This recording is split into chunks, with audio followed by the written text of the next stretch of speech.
Have you ever made plans with a Brazilian friend and found yourself waiting a little longer than expected? You might have wondered, is it me? Is it them? Well, let's talk about it. The concept of being late in Brazil is a bit more flexible than in many other cultures. It's not about disrespect or a lack of care. Instead, it's a fascinating mix of cultural habits, social priorities, and the simple, unpredictable reality of daily life in a massive country. First, let's look at the cultural side. In Brazil, relationships and social connections often take precedence over rigid schedules. Time is seen as fluid, not as a fixed resource to be strictly managed. When you're with someone, a family member you bumped into on the street, an old friend at a cafe, the priority is to give them your full attention. Cutting a meaningful conversation short just to be on time for the next appointment can be seen as rude. The person in front of you is more important than the clock.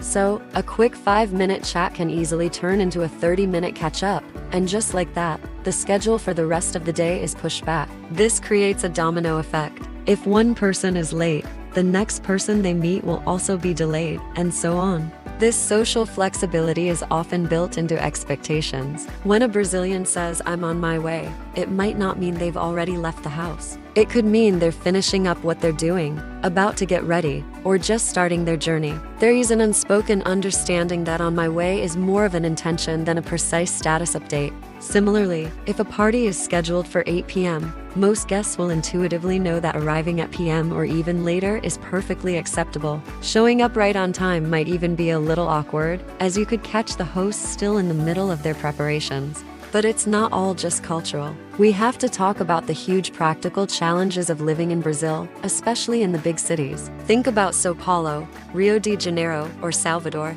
These are sprawling megacities where traffic is notoriously unpredictable. A trip that takes 30 minutes on a good day can easily take 2 hours on a bad one, and you never know which day will be bad.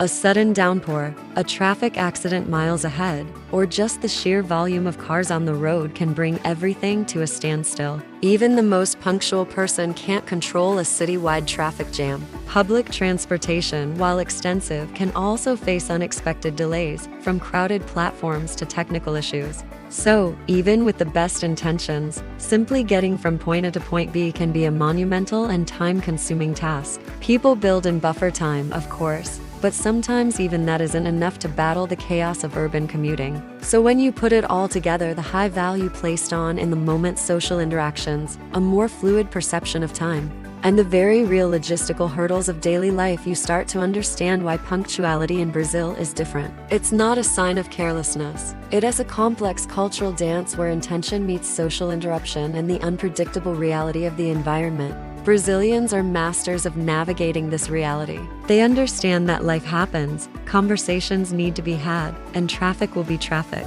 Instead of getting stressed about the clock, they often choose to prioritize the human connection right in front of them. So, the next time you're waiting for a Brazilian friend, take a deep breath, relax, and know that when they arrive, they'll bring their full, undivided attention. It's this warmth and presence that truly defines the Brazilian way of life. Thanks for watching. If you found this interesting, give us a like and subscribe for more cultural insights. See you next time.